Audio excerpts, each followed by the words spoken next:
Hi, welcome to Believe. I'm Robin, and I'm here to share a quick thought with you today. A thought of encouragement.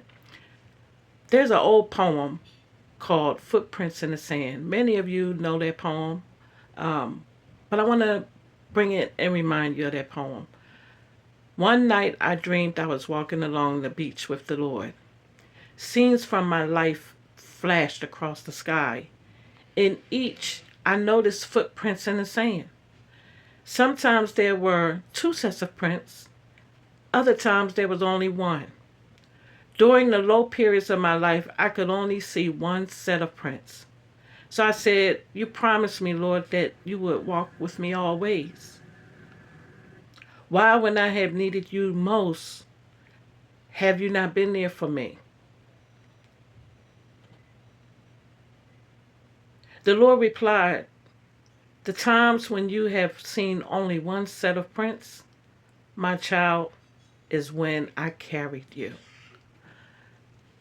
So the times that they feared the most was when they only seen one set of prints and they thought they were alone.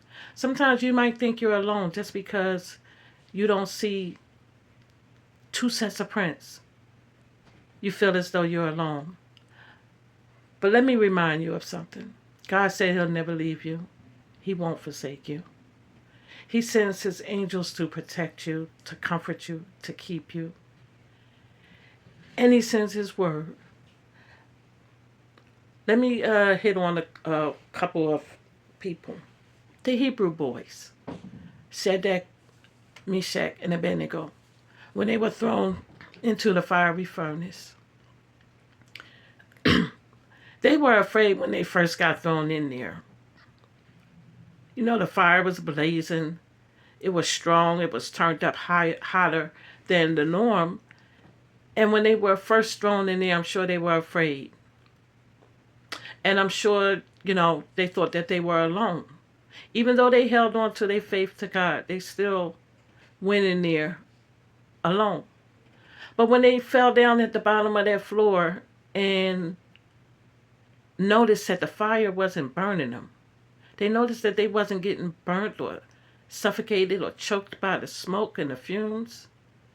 And it made them think, hey, how come we're not being consumed in this? But then they looked and they seen an angel there with them in the midst of the fiery furnace. At the times when they thought it was just them alone, they seen that God was with them and they wasn't alone. And God took the pain out of that fire for them. God took the destruction and death out of that fire for them. He did the same for you. You're not alone. Daniel, when Daniel got thrown into the lion's den, I'm sure he was scared when he went in there. Hungry lions, they probably haven't fed them for a while just so that they can get a good feed.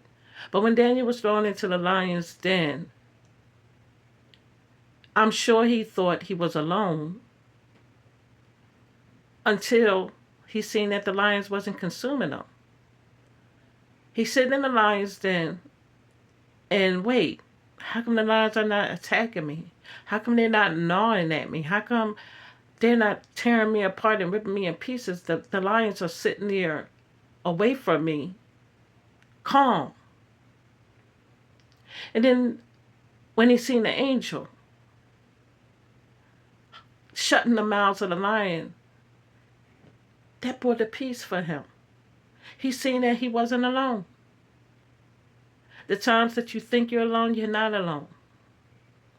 When you got peace, when you're not being torn down, destroyed and everything, that's because God is the one that's carrying you. You're not alone. You are not alone.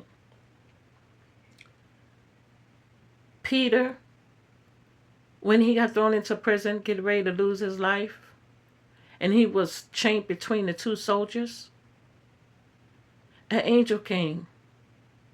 I'm sure Peter went in there thinking he was alone.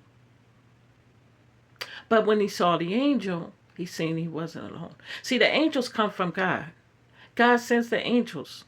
So when He seen the angel, and the angel woke him up and told him, come on, follow me. And the angel led him out of the prison. The angel took the chains off of him, had the chains fall off of him. This is a situation where he was about to lose his life, but the angel delivered him. God sent his angel to deliver him.